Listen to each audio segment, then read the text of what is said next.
This is Real People with Diana Tulchinsky. I'm intrigued my first guest, Janie Baskins. Hello. Hi, I was wondering, tell me about your artistic development, especially with your mom in the primary years. I think that I always loved to do art. And my mother loved to have beautiful things around, whether it was her rose garden or something inside the house. Even our front closet had wallpaper in it, which was kind of fun because I could go in and pretend it was a cave. But she also had 3 young kids, and she knew she had to keep us busy. So she built an art center in our basement. We had an enormous chalkboard, which filled a wall, and each of the 3 children, had a cabinet stocked with art supplies, and there was a long, long table that ran the length of the whole wall. And the major art supply that we had was oil paints. And my mother had told us that whatever we painted, she would frame and hang. And I thought that was a great idea. So that, I think, really kick-started my art. How did you transition yourself from like a small women's college to George Washington, the Concord College in Washington, D.C.? I went to a private girls' school in high school, so going to a private girls' college was very much the same. My social life was really active, so when I did transfer to George Washington, it wasn't a real big deal because I had a boyfriend there and I had friends there that he introduced me to. What was a big deal is that the courses were huge, where I might have had 20 or 40 people in a class. There were now 400 in some of my classes, and that was really amazing. There was a lot more intensive work, and it was the first time I ever heard an adult in a teacher's position swear at her students or in her class. That was really amazing to me. But it was fun. Why did you change your major from pre-med all of a sudden to art? I love science, biology, pre-med, but I also had a boyfriend that I respected very much, and he talked me out of pre-med, which was probably not a very smart thing to listen to, but I did. And art was my next passion, and I started doing artwork, concentrating there. How did you like the job market after graduation? After graduation from college, I took a lot of art classes in commercial art because in college I took fine arts. And I started a little card company. And I would take my cards to boutique businesses and ask them if they'd like to sell them. They were all handmade. And that started my career, but it really wasn't much of a career, selling art. After that, I went to graduate school again and studied community and outdoor recreation at the University of Colorado. And while I was there, I had a very liberal teacher, and I suggested to him that I do an independent study teaching little children about the environment. And he said, okay. So I started teaching preschool, and that really enhanced my art because I had to do a lot of art. When you were studying, I think with the kindergarten or preschoolers, how did you incorporate your artistic development with their scholastic? It was so much fun teaching preschool because I was the teacher, but it was like I planned everything, but it was like going back to kindergarten and I planned everything I liked. And when you teach little kids who don't have the vocabulary to articulate what they want, art is a great inroad. So we did a lot of art. And being with the kids who are so creative and so just in the world to learn and to have fun stimulated me to be more creative. So we did art in everything. One day I even brought in dry dirt and twigs and I put it in our sand table that didn't have any sand in it and added a lot of water, and we made mud pies and we stirred with sticks, and it was a great project. And it's all about imagination and trying new things. Right. I'm sure the kids felt stimulated also. Oh, they loved it. They were all dirty and they loved it. How did you like the Art Institute? I mean, what inspired you to become an illustrator after the preschool years? Well, I taught preschool for a long time, and for 16 years. And I was also trying to do my artwork at the same time, but my artwork was suffering because most of my time went to preschool in the classroom or doing work after preschool to prepare for the next day. And my husband kept saying to me, "You're a children's book illustrator. You're a children's book illustrator." I was making these charming little cards and paintings, and I thought, well, maybe he's right. So I applied at the Art Institute in children's book illustration and got in and studied it for a year and a half. And I remember the first day our instructor said, some of you will go to New York, meet with editors and show them your portfolio, and some of you won't. And I said to myself, I'm going to New York. Wow. Yeah. So, tell me about your book that you eventually wrote, Paint Me a Monster. Was this strenuous in your family, or was it difficult? Okay, well, Paint Me a Monster is my second book for the trade market. Before that, I had illustrated a book. But this book is about a young girl who grows up in a very challenging family, and she faces a lot of serious problems. And it starts when she's 3, it ends when she's 16. She has to figure out what her journey is and how she's going to get through these roadblocks in her path that are pretty major. Her mother is mentally unstable. Her father is very distant. She's pretty much alone. And she's got to decide, is she the person that my parents tell me I am? Told her that she was, or is she a person of her own making? Janie, tell me, how did Paint Me a Monster incorporate adults with eating disorders, and is there a support group? Okay. Paint Me a Monster is a young adult and adult book. The protagonist in it has an eating disorder. And my hope is that when people read this book, they will definitely identify with what she goes through. And they will see that there's a way out. Because I think if you have any kind of eating disorder, or if you're an alcoholic or you're a gambler and you can't control it, you feel very much alone and you feel pretty bad about yourself. And this gives a lot of hope, and it gives ways to deal with it too. And so I suggest that adults could learn something from it as well as kids. And there are a ton of support groups. There's the most common one, I think, is Overeaters Anonymous, and that's, I think, where you go to the program for an hour or two and you are done. They're also in there are places that you can go and stay if you need that, and there are also places that you can go for a day and then leave. And it won the prestigious Kirkus Award? Yeah, it won a Kirkus Star. Kirkus is a very well-known book reviewer. It's one of the most respected, maybe the most respected, and most difficult to get an award from. And they review about 7,000 books a year. 700 of those 7,000 books get a Kirkus Star. And my book got a Kirkus Star. Wow, So very congratulations. Yeah. Tell me about the Cancer Wellness Center. What is your work with that? Okay, I worked at the Cancer Wellness Center for 13 years. And I started because I wanted to work with children who had health problems that were very serious. And I went over and I asked if they had, I told them what I wanted to do and asked if they had a program, and they said they didn't have anything for kids. It was in their early stages. And while I was telling them and telling them what I would do, what my programs were, one of the therapists overheard, and I talked to her afterwards. She asked me to come to her office, and she told me to send her my programs of what I would be teaching and what I would do with the adults, because there were no children. And I did, and she said, you can piggyback on my program as a therapist. We will do an art journaling thing. I'll be in charge of the journaling. You handle all the art. And so I started as that.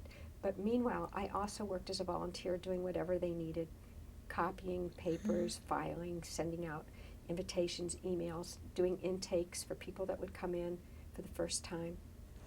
Is there any research of long-term, I think, pain management and resilience with art therapy or doing art as a cancer patient? There are a lot of studies done. What I do is not art therapy. I'm not an art therapist, but I do teach expressive art, which is very, very similar.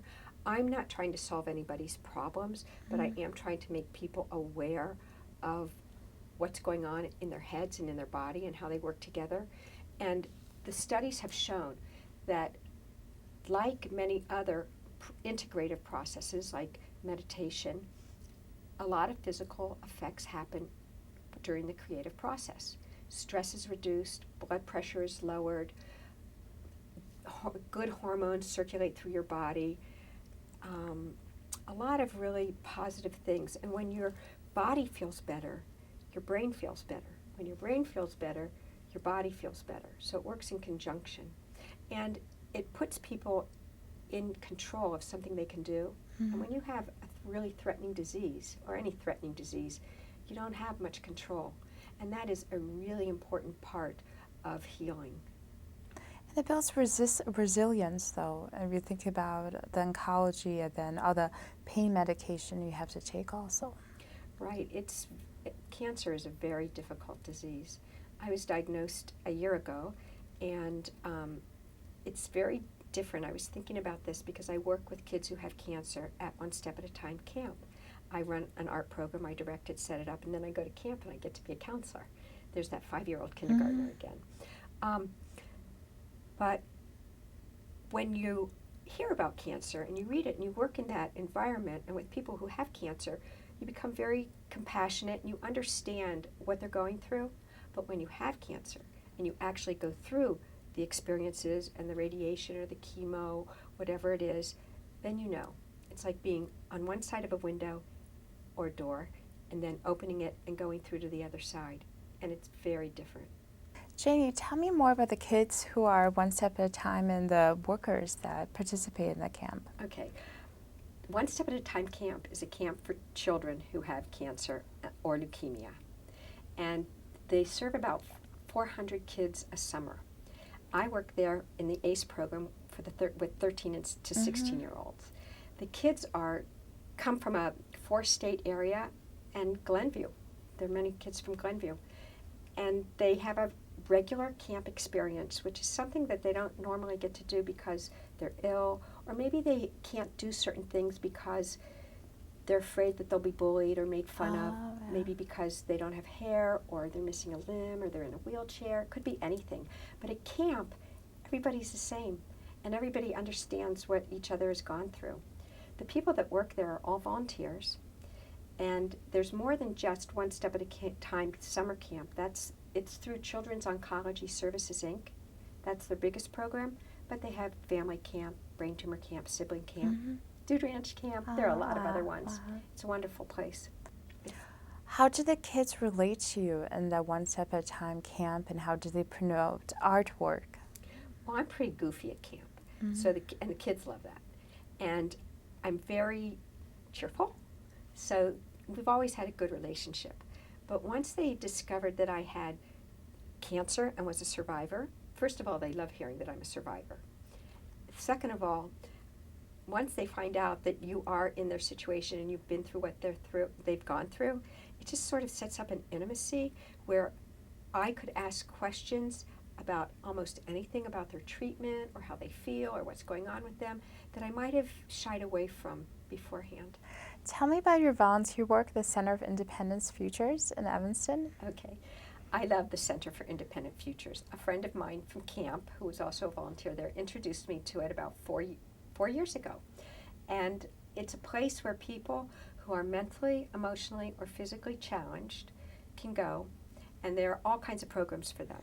The one that I work in is a writing program where we go in, there's a lot of conversation, people get familiar and comfortable in the setting, and then they're given prompts.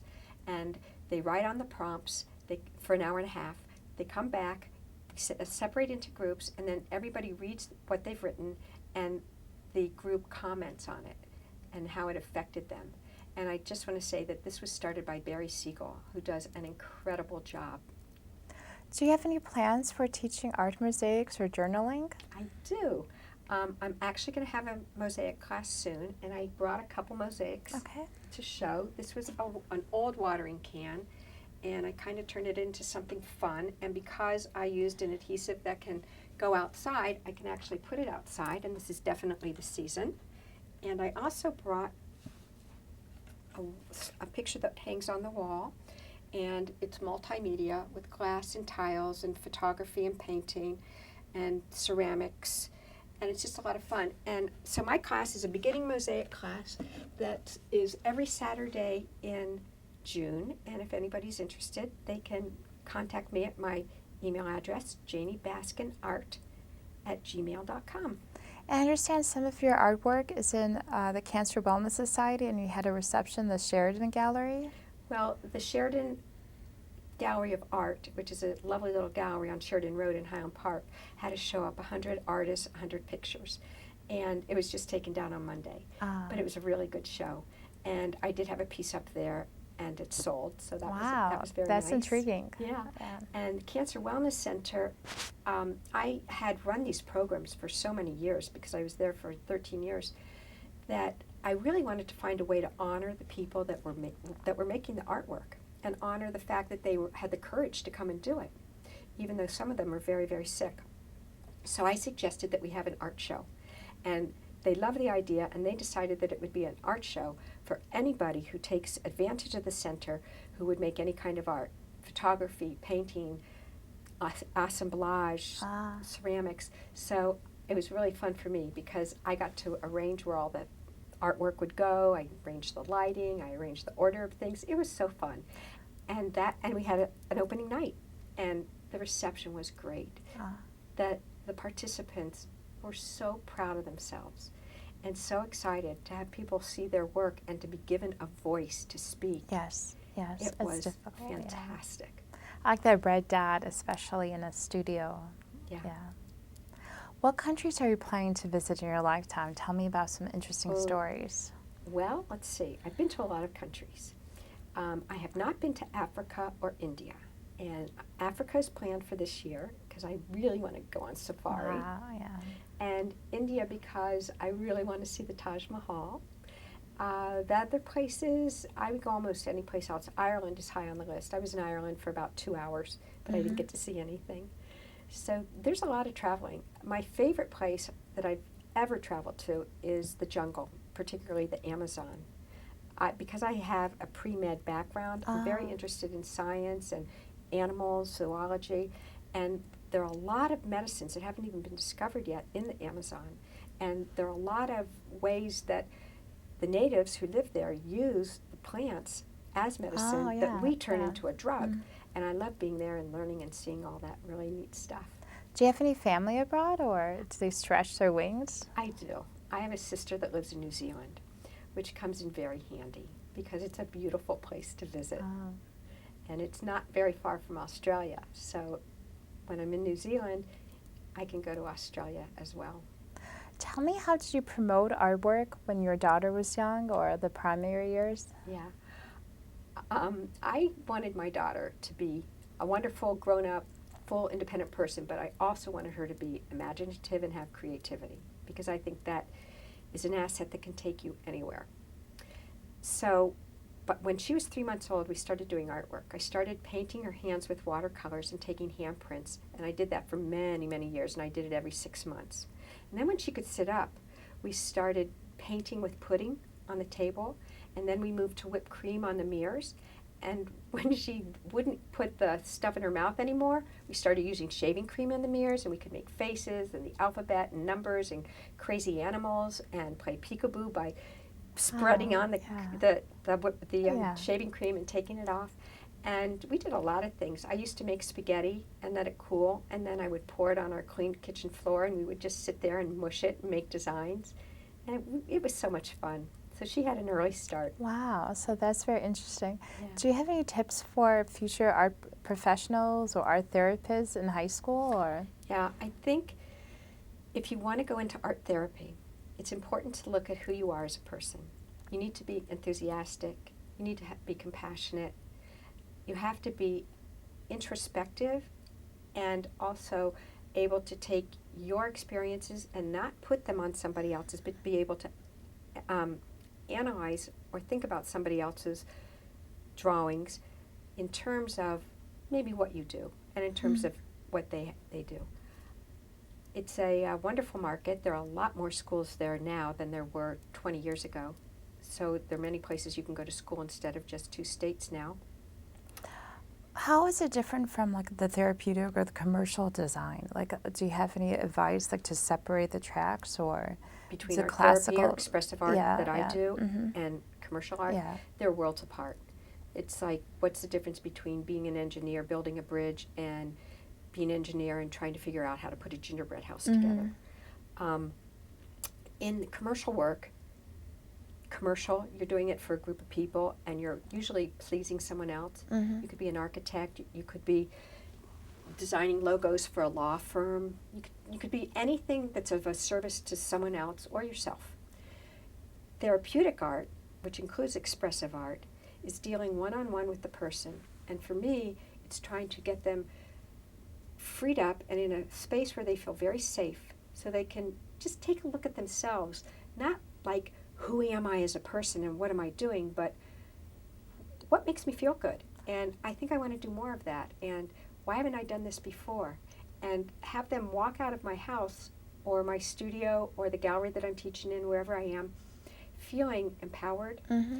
So it's a one-on-one Oh, type so of that's thing. the difference, acceptance and awareness. Yeah, Okay. and also what I teach is also art techniques. So in one, you're learning actual art, and in the other, you're using what you've learned to make something else as a service. Do you have any endeavors for your future hobbies and professional skills? Oh yeah, that's a dangerous question because I'm interested in everything. I just learned a new game called pickleball, which is a little bit like tennis, a little bit like badminton, and a little bit like racquetball, and then again, not like any of them. So that's fun. I have 2 books in the works. So far, one is written but really needs heavy editing. One has 1 page written. One is nonfiction, one is a picture book. I love to bake. I used to sell hors d'oeuvres and desserts, so I do a lot of baking, and so I'll be doing a lot of entertaining. And just summer's here, so it'll be a lot of time outside. Do you have any plans for the Glenview Park District at all, or? I have big plans for the Glenview Park District. I don't know if they have big plans for me, though. I would love to teach classes there, and I've submitted many classes that I would love to teach, and hopefully I'll be hired. I also love being there because the Park District classes are phenomenal. There's so many, and the teachers are great, and there's so many things to choose from. How important is to have more of a physical activity, especially if you're a senior in the park center? Like, how do they incorporate everything? Wait, that's a really good question because a lot of people say they can't take a class because their knees hurt or they can't bend over or they have bad back. They're too old. But the instructors are so good. They make modifications for everything, and they ask if there's anything somebody needs. All you have to do is tell them, and they will show you another way to do it. How important is to be more literate also, like when especially a senior or if you have cancer, to read books and be socially active in that community? You know, I think that when you get older, you become part of a forgotten society. Yeah. And so having a place that will promote literacy and art projects and meeting other people is really important. Thank you again for coming, Janie Baskin. This is a wonderful conversation about your book and your art projects. Well, thank you. I really enjoyed being here and sharing, and I hope that the book will help people, and I just appreciate your letting me be here. Thank you for watching Real People, Real Matters. This is Diana Tulchinsky and my guest, Janie Baskins. Thank you again.